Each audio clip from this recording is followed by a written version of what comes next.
Thank you for tuning in to MacroView Television, and welcome to a brand new edition of the Taiwan Outlook, the program that presents the different faces and lets you hear the different voices of Taiwan.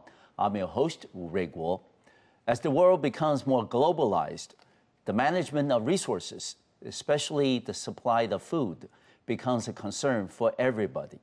And on today's program, we're delighted to have Professor Lin Kuo-Ching, who is a professor of agricultural economics at the National Taiwan University, to talk about the very important issue of food security and other related matters in Taiwan. Professor Lin, welcome to the program. Yeah, Dr. Wu and our dear viewers, hi. Today I'm very glad to have this opportunity to talk about food security issues in Taiwan. Well, it's a pleasure to have you here on the program. Professor, if I may start off with something very generic. Can you explain to us what is the concept of food security? Okay. According to the World Food Summit of 1996, it's defined food security as when all people at all times have access to sufficient, safe, and nutritious food to maintain a healthy and active life. Okay. So it includes three different parts. One is the food availability. Okay. Second one is food access.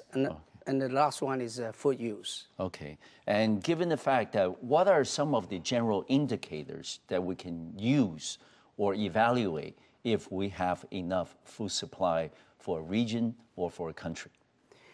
Yes, normally I think that within the countries, like Taiwan, if overall speaking, we don't have a so-called food availability problem. I think most of people in Taiwan will have available food and also food access and food use. Okay. So for these normal days, I think we should, should feel comfortable about this definition. Okay. However, we're concerned about, during the special time when the food prices are high or during a very special time like it's difficult to import. Okay. Then, of course, there are some other indicators indicate whether you will be able to tackle this kind of problem. Yes. One indicator, very important one, is food self-sufficiency rate. Oh, okay. Well, we'll talk about that a little later. Okay, sure. Professor Lin, as I said at the very beginning of the program, is that we're becoming more globalized.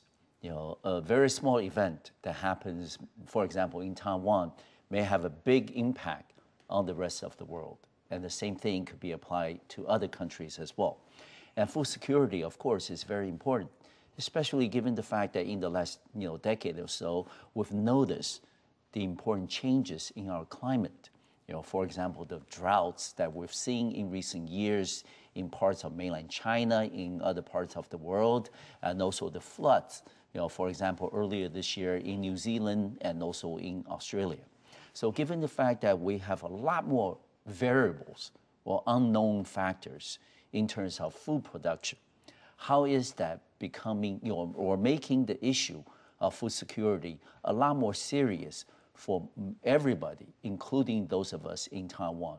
So what is the recommended remedy that, as an expert in this area, that you will make on this issue? Yes, as you just said, that due to the global climate changes, then as our term is the uncertainty of the food supply in the world, has increased. Of course. So then, which means people concerned about whether in the future we will have the problem to secure enough food. For all the people in the world. And for Taiwan, of course, since our food self-sufficiency rate is relatively low, for the current level is around 32%, which means 60% it has come from overseas. Of course, we're very concerned about the global climate change.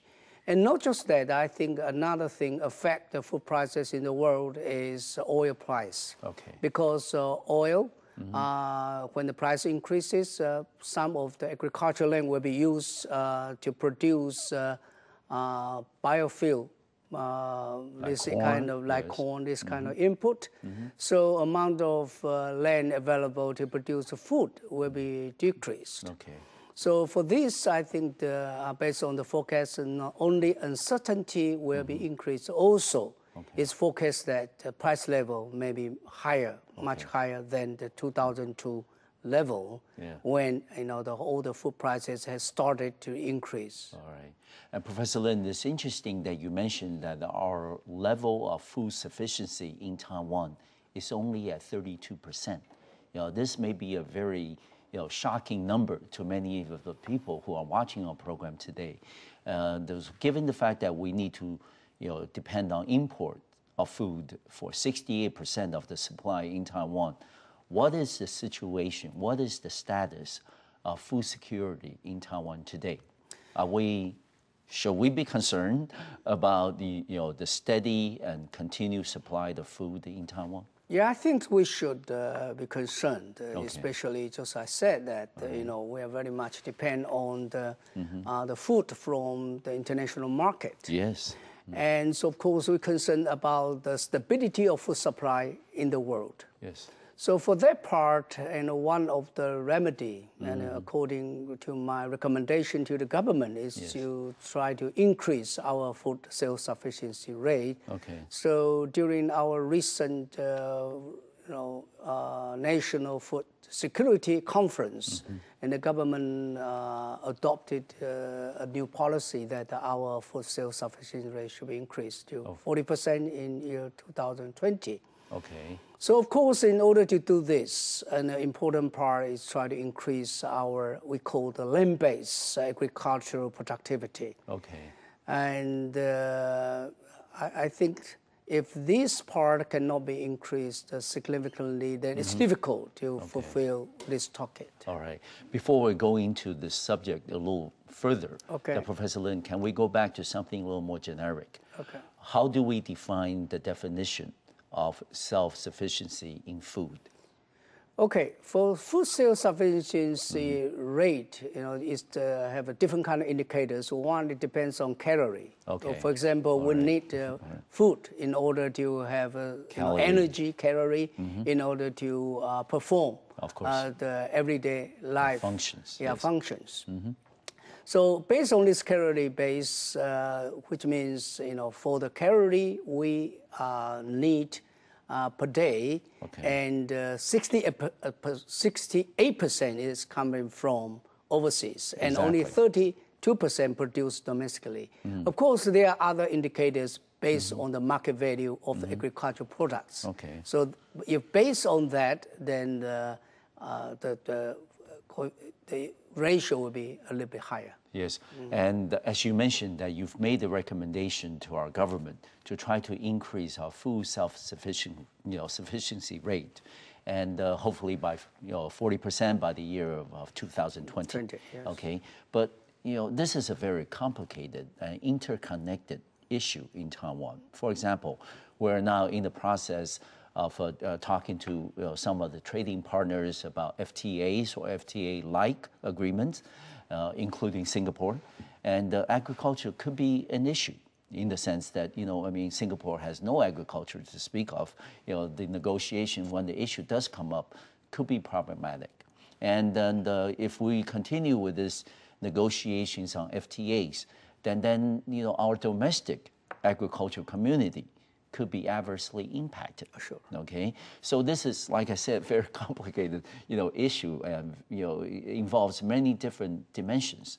How then, we can try to see our government taking the kinds of steps that will achieve the objective of 40% self-sufficiency in food by the year 2020?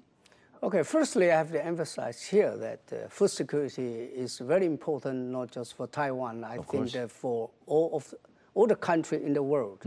Of course, in East Asia, like Japan and Korea, and it's very similar the situation in Taiwan. We all have very scarce agricultural resources. For example, our population density is among the highest in the world. So of course, if we need to compete in the international market, will be quite difficult. So another thing is that very important information is for the World Trade Organization started operation since 1995. So we try to analyze what happened after 1995. Actually, there are several indicators shows that actually our agriculture competitiveness has been deteriorating. So one sign is that our farm income that's been declining. Yes. So our current level of farm income is about 15 years ago's level in terms of real value. Okay. So, of course, another indicator is our food self-sufficiency rate in calorie base also been decreasing, now down to 32%. So this is, I think, the lowest level among the developed countries. For Japan now is 40%. Korea is, I think, should be around 45%. Okay. So, of course, for that, when you mention about continuous this kind of trade liberalization looking into the future, of course, we're concerned about this issue. I think I'm glad that the government now think this is a very, very important issue. Then we should pay close attention and try to have agricultural reform. Hopefully, through this, I mean, our rate can be increased. Okay. And Professor, you're a specialist in agriculture economics. Would you recommend that maybe increase the level of mechanization in our agriculture community? You know, something like what the United States has been doing. You know, since we keep, you know, in the case of more industrialized or post-industrialized society, losing more and more people away from the agrarian sector of the economy into more industrial and service-based economy. You know, given that, you know, trend that likely to continue in Taiwan, would you think more mechanization will help? Of course, but mechanization itself, I don't think can solve our problem. All the problems. Because actually, in the stage of mechanization, Taiwan is already compared with international standards. Okay, so we're not bad. Yeah, very much advanced. For example, for rice farmers, it's almost 100% mechanized. Our problem is that, you know, the farm size is very small. It's only 1 hectare per farm. And this scale is almost the same for last 40, 50 years. And this is, you know, quite unique if we talk about agriculture in the world. Most of the developed countries, their scale of operation has been increased over time. So for this, I think you know, this is a very important factor that affects our land-based agriculture productivity. Okay, good. I want to thank Professor Lin for giving us that overview of the state of food security in Taiwan. And we're going to take a first break on our program today. And when we come back, we will continue this very important and interesting conversation with Professor Lin Kuo-Ching, who is a professor of the Agricultural Economics Department at National Taiwan University. I'll see you in just a few minutes.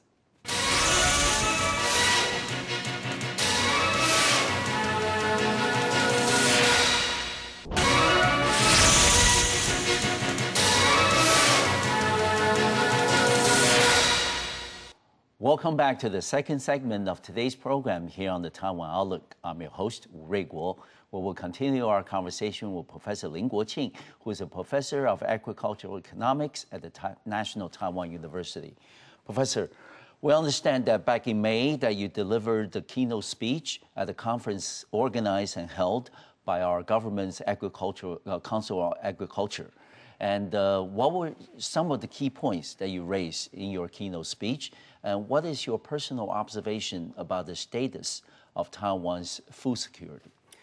Okay, you just asked me what are the indicators to show our food security level. Yes. I just said one important indicator is food self-sufficiency rate. And of course, other than this, there are some other indicators. Of course. Well, in order to supply the available food for our people, and one is domestic production, another one is from overseas. It's called international trade. Another one is the stock. Okay. So in order to have, since we have 68% coming from overseas, of course, the international market, is very important for us. Indeed. But during the normal time, actually, there's no problem. But however, during the very special time, exceptional time, for example, flood, drought you just mentioned, also on other occasion like during the wartime. Of course, we also concerned about that. So during this kind of special time, the international relationship will be very important, and the international cooperation. I think compared with our neighbors, I think this part is relatively weaker because we are not a member in the United Nations. For example, we try to have food cooperation within the APEC framework or in terms of regional framework, and compare with countries in South Asia or East Asia country like Japan, Korea, and China. We have more difficult time. Of course. For example, the regional stock program, and we show our willingness to participate in research or in this kind of a joint stock program. However, still politically sensitive, so we'll not be able to be part of it. So if we look into this kind of different indicators, so relatively speaking, compared with Japan and Korea, our food security level, I would say that it's relatively weaker. So in the conference, I will try to emphasize that, and our government should pay attention to this food security issue. Although in the past, some people will argue that if we have a foreign exchange, we have around $400 billion foreign exchange, then we don't have emphasize too much on self-sufficiency rate. If money foreign exchange, we can buy from international market. However, from the past 10 years, we found that is at risk because we can see that some of this kind of important export country during this time in the past decade, they try to interfere with their exports. Of course. And this is one of very important reasons affect the international price shoot up very high. And of course, when the international price increase very high, also have the impact on our the food security. Not just that, in terms of the cost of purchasing, this food in the world. So for the 2010, the agricultural trade deficit is almost double the level in 2002. So we spend a lot of money in buying food, import food from the world. So from all these kind of indicators and this kind of discussion, in the conference I emphasize, firstly, government should pay attention to this, food security issue. The secondly is we have to talk about is that look into the future, there will be a more international trade liberalization. Of course. Like a TPP and FTA. So of course, this might have even more adverse impact on our food security, this kind of level. So we need to have agriculture policy reform in order to tackle this problem. So this is the main focus and main theme of my speech. Okay. And Professor, interesting that you brought up the issue of international relations, especially given the fact that we depend 68% of the food supply in Taiwan every year on imported products. So given the fact that we need to maintain good international relations and there needs to be a stable international market, do you then foresee maybe in the foreseeable future there could be a multilateral or even international mechanism in terms of regulating the level of food prices, the quantity each government may supply, and the quantity a government may purchase? Was something like that ever being brought up in international conferences or meetings that you have attended in the past? I think this kind of process of trade liberalization will be going on. I don't think we can go back to old days and talk about the multi-agreement, how to control the market. I don't think that will be the trend. The trend is still more trade liberalization. But however, I think the trend also is we think the food security issue is real issue. It's not a phony issue. No. Some will argue that because it's a free trade, so you will be able to get food from international markets, so therefore, and you don't have to be concerned about this, especially Taiwan, you have a 400 billion US dollars reserve. So I think that we have to, talk to you in this kind of international conference that this is our real issue. And a real issue for East Asian countries like Japan and Korea. So in the past few years, of course, almost every year, we have this kind of exchange of ideas with our counterpart in Japan and Korea. I think we all agree that we share this kind of concern, especially we don't have, very good agricultural resources. And given the fact that you mentioned that hopefully our government can reach the 40% food self-sufficiency rate by the year 2020. What happens after that? Is that enough? Is that something that we can say to ourselves in the year 2020? If we get to that point, are we in a better position, in terms of food security? I think, of course, 40% is better than 30%. But actually, in the original research I conducted for COA is that I hope that our eventual final target should be somewhat closer to 50%. I think that is not just the real impact. Also, I call that as a psychological level. Of course. That close to 50%, then most of people will think that even in a very special critical period, that we will be able to handle the food security, for our people. So food is similar to water. During the normal days, when you have, enough water, enough supply for food. You don't notice. You don't think, not just notice. You don't notice. You don't think that is an important matter. It's only when, it show up there's some scarcity, like water, then your whole life will be interrupted. Of course. So the same for food. So I think increase the 50% level, I call the psychological level, then maybe, most of people will feel more comfortable with our food security, especially during the time there's great uncertainty occurred. Professor Lin, we have about 2 minutes left in this segment of the program. Now I'm going to ask you one question. You mentioned in the earlier part of the program that because of our limited land size, and that our competitiveness in this area is not as strong as other countries. Other than this, do you see other steps that our government can take to try to help or try to reach that target of 40% in the next 8 to 9 years of self-sufficient rate in food supply? I think this is a very big question. It's difficult to answer within 2 minutes. I'm sorry. Yes. But I can say that in this conference, actually what I advocated is the policy reform. But for that part, I found our current COA, they are not very, courageous enough to adopt the policy reform I recommended. So for this kind of a policy they, try to do, actually I found it not easy to reach the 40% target, which means the fundamental reform I recommended actually mostly not yet been adopted.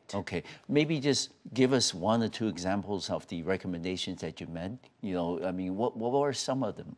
For example, our rice support program. For our country, we, government have a program, to buy rice at this, a certain price from the farmers.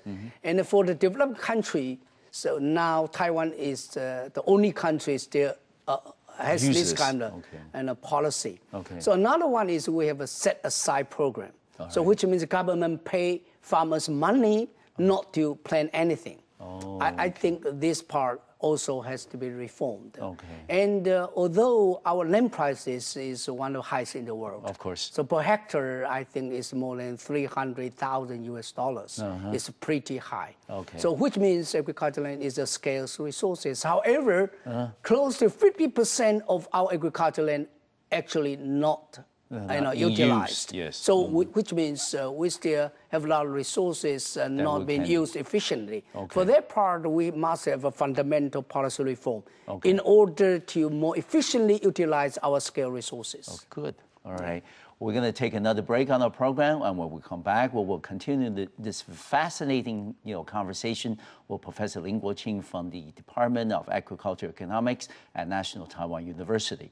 I'll see you in a few minutes.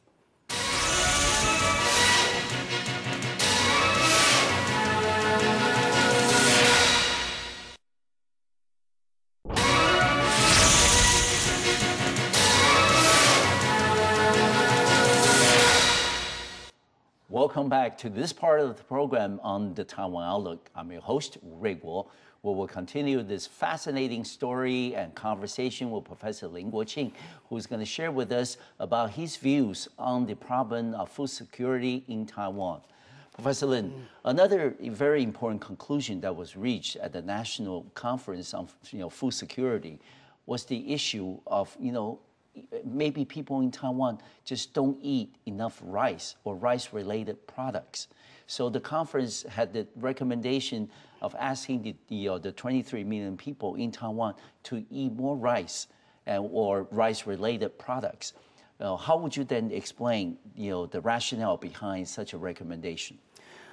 I think this kind of policy, I support this kind of policy. Okay. And one reason is because Taiwan's weather and in terms of our agricultural land and we are in the semi-tropical region. Of course. And we have rice culture and so on.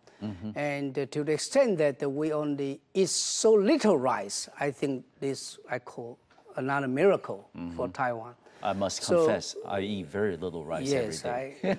You could tell. It's a good guess. For me, now you confess. Yeah. So our per capita consumption per year is only 48 kilograms. Per person?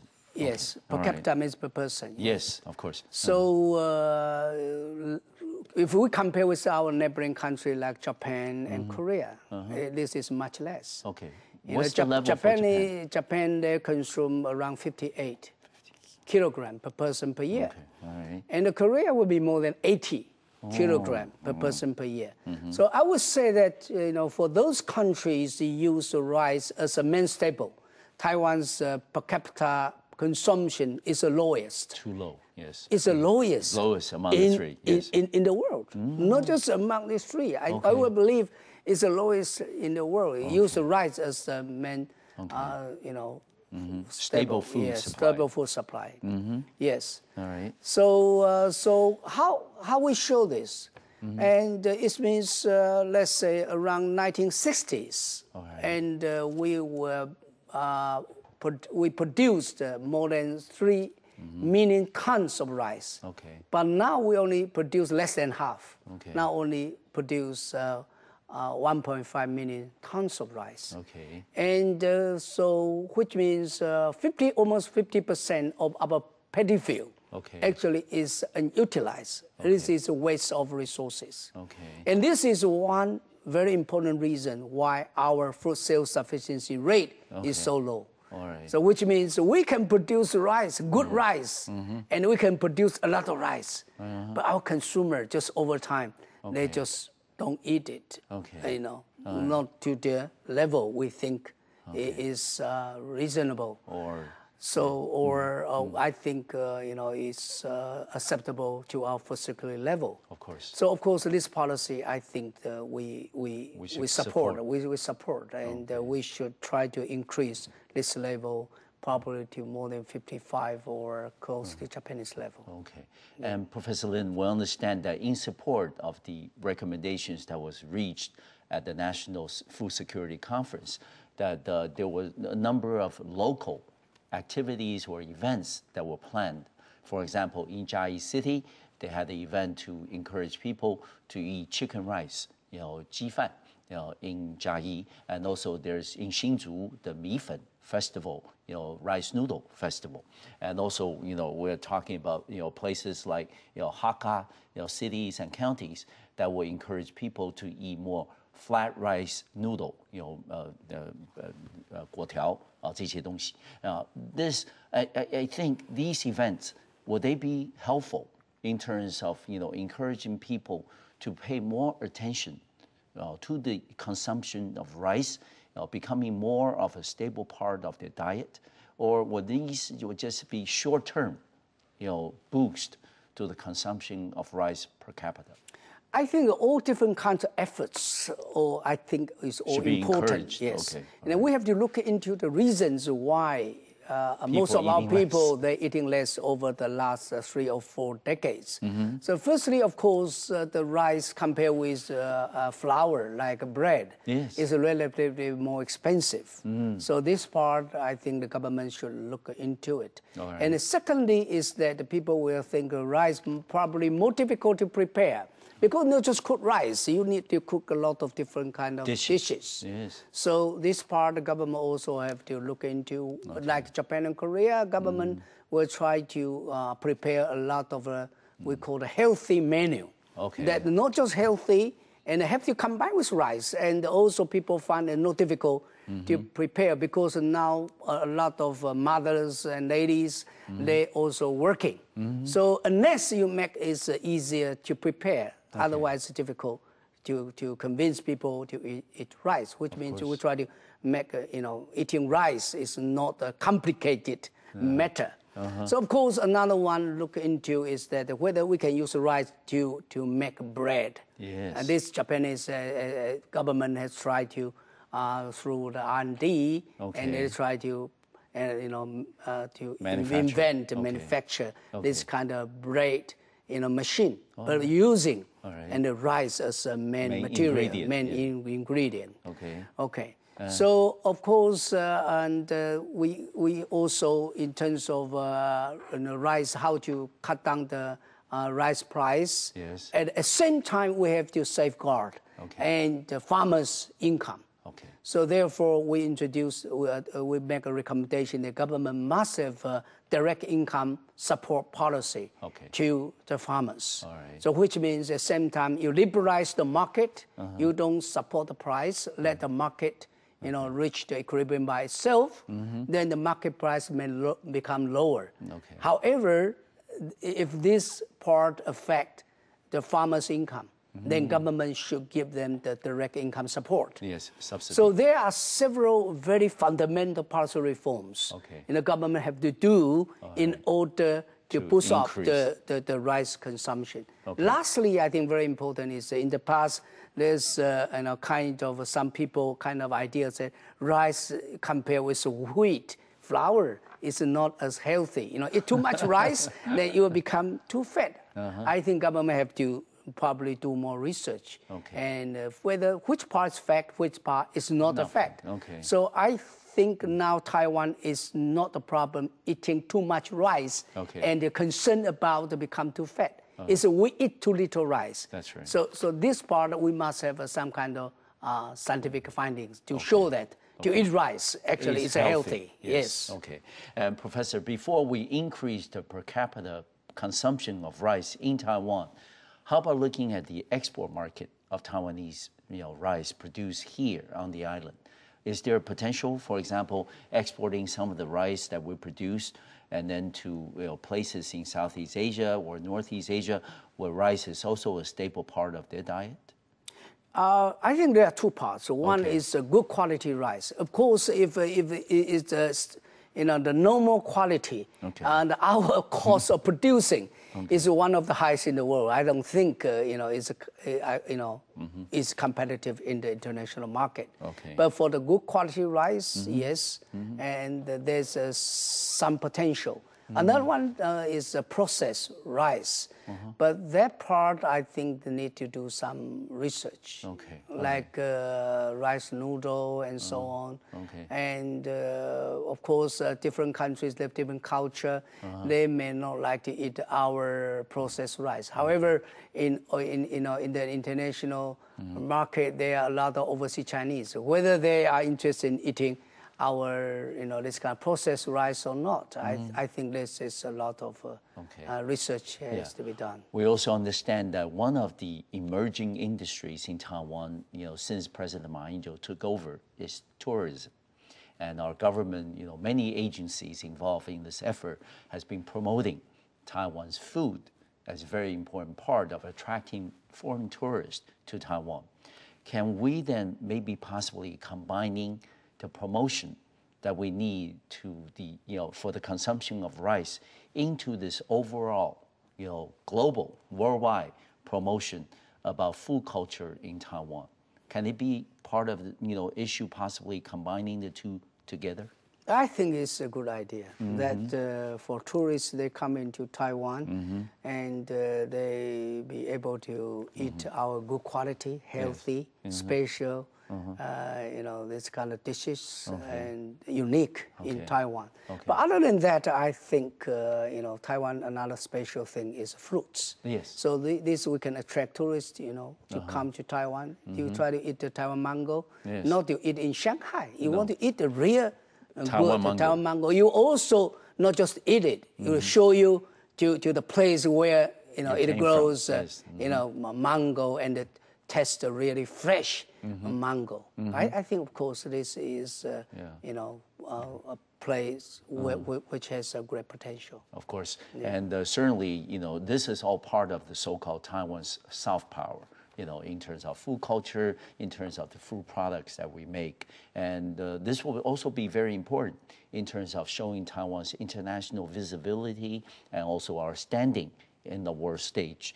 We're going to take another break on our program, and when we come back, we'll continue this conversation with Professor Lin Kuo-Ching, who's going to talk to us about some of the other marketing strategies maybe that we can use, and maybe we can learn from the exports of fruits and flowers to other places onto the issue of rice production and export.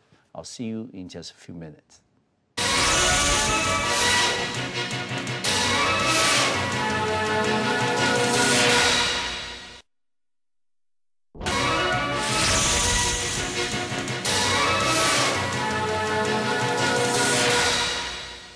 Welcome back to the final part of today's program here on the Taiwan Outlook. I'm your host, Ray Guo.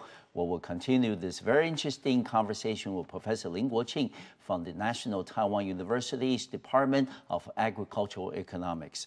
Professor Lin, can you start off in this segment with an explanation of the concept of plant factory and what is the relevance between food security and plant factory? Yeah, as you can see, the plant factory is a plant plus factory, which a plant is grown within a building, within a factory. Okay. So, which means a plant is grown within a controlled environment. Right. So, that's simply speaking, just as simple as like that. Okay. And what is the relevance? What's its connection between plant factory and food security? Okay, so we have talking about climate, global climate changes. So which means agriculture, especially if it's grown, outside, outdoor, they were very affected by the natural environment. So of course, if we planted it indoor, they will be less affected by this kind of natural environment. For example, flooding, drought, and so on. Is most of these factors all controlled. Okay, and given the fact that this is something that's being applied in other parts of the world, has it been widely accepted in Taiwan, especially in our food production industry? This is something new, of course, but is this something effective, in your opinion, as to increase our level of self-sufficiency of food security? Yeah, even in the world, I think this kind of plant factory mostly used to grow vegetable. Okay. And also some part of fruits like small tomato. Okay. So, which means until now the technology will be not enough to produce the main staple like wheat or rice and so on. So, in terms of food security, I think the contribution is still very minimum. Okay. And of course, they have some contribution, especially for special type of consumers. That's right. They are willing to pay quite a relatively high. I think it's not just more. Okay. Quite more. Okay. The high prices in order to secure this kind of food safety and also some other matters they're concerned. All right.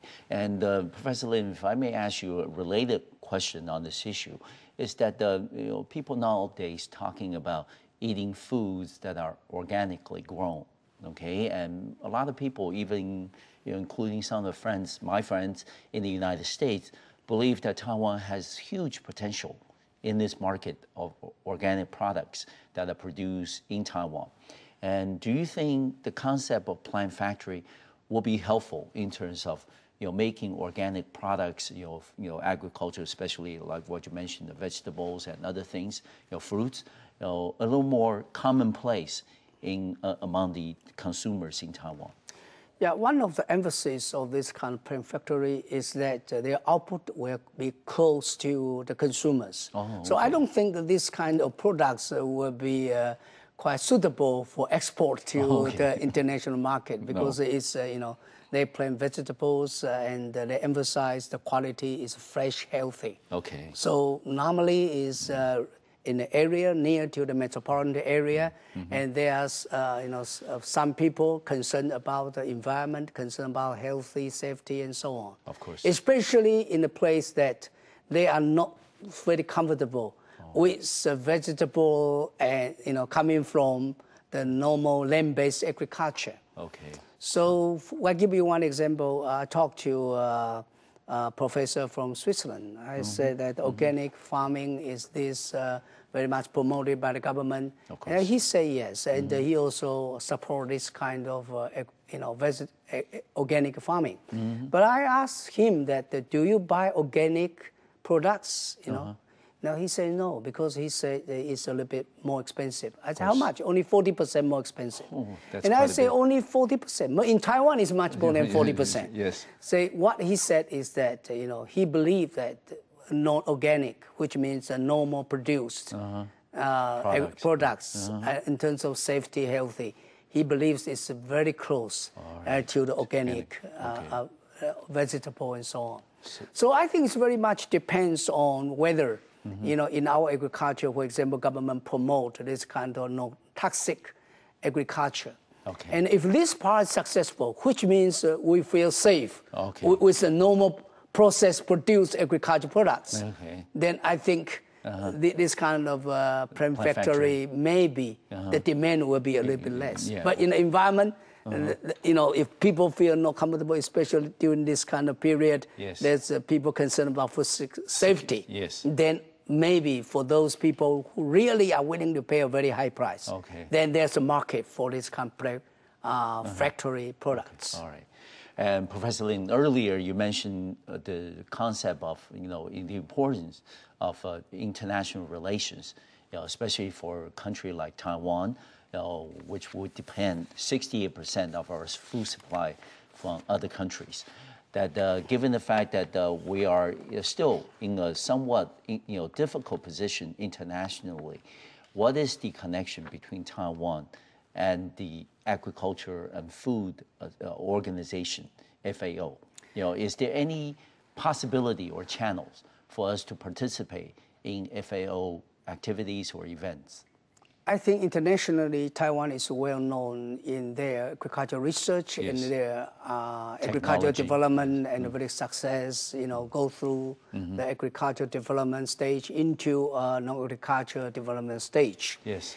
And also in the past, actually, we try very hard, try to help other developing countries, maybe through different kinds of program. Assistance. We have a technical mission, agriculture mission, to some of countries who has studied international relations with us. Yes. But however, due to the political reality, we until now have not succeeded in joining the United Nations and its sub-organizations. Yes. But even that, it doesn't mean that we don't participate in certain sub-organizations under United Nations. Okay. For example, we also participate in APEC, Agricultural Technical Cooperation Working Group, although this is not UN subgroup. But another one is called the Asia Pacific Association of Agricultural Research Institutions. Okay. It's called APAARI. And another one is Afro-Asian Rural Reconstruction Organization, AARO, or Asian Productive Organization, is called APO, and also Asia and the Pacific Seed Association. So of course, there are so many different kind of agriculture-related international organizations. But of course, if it's under UN's this kind of umbrella, then yes, I mean formally. It's difficult to become a former member. But it doesn't mean that we have no willingness and we don't have enthusiasm to participate or try to offer and provide our experience to other countries. So I'm looking forward in the future that maybe this kind of relationship can be improved. Then we have more room. We will be able to participate and contribute. Well, keeping our fingers crossed. Yes, hopefully. Professor Lin, you've been an expert in agriculture economics for many years. You're an educator, and you're also a policy expert in terms of recommending, policy measures to our government. But many people say, as Taiwan continues to become more industrialized and service-oriented economy, the agriculture is out of date. It's a sunset industry. The younger generations of the farming population will rather migrate to the cities or find jobs elsewhere instead of staying home and continue the farming activities from their forefathers. How would you then recommend to the younger generations, whether they're coming from farming family or not? How would you recommend to our younger generations about the right concept regarding the agriculture in Taiwan as well as elsewhere? How should we look at agriculture as a very important industry, especially when the issue of food security is concerned? Yeah, of course, agriculture is important. It's not just food security, of course. But the food security is one of the most important part for agriculture. Exactly. We need the food in order to survive. Yes. So, but in terms of the employment generation capacity or the quality of employment, of generating higher income for young people, yes, of course, there's some constraint there in the agricultural industry. Yes. So how to make these two parts, or to make it, become sensible, that we will still need a lot of capable people remain in the agriculture sector that will be able to support our food security at the satisfactory level. I think this is up to our government to be seriously concerned about this, because we need capable people in this sector. However, through the market operation, they will not be able to obtain high income compared with the non-agricultural sector. So in other countries, government will introduce a program for farmers. They have a direct income support program, the subsidies, and also they emphasize the rural development policy, and also they emphasize the environmental policy. So all this together, government will pump in more money into this sector in order for this sector to fulfill the overall very important objective food security, to supply a very healthy food for the whole nation. So in terms of this, I think the more this kind of education and so on, and also the job creation capacity may be improved. Okay.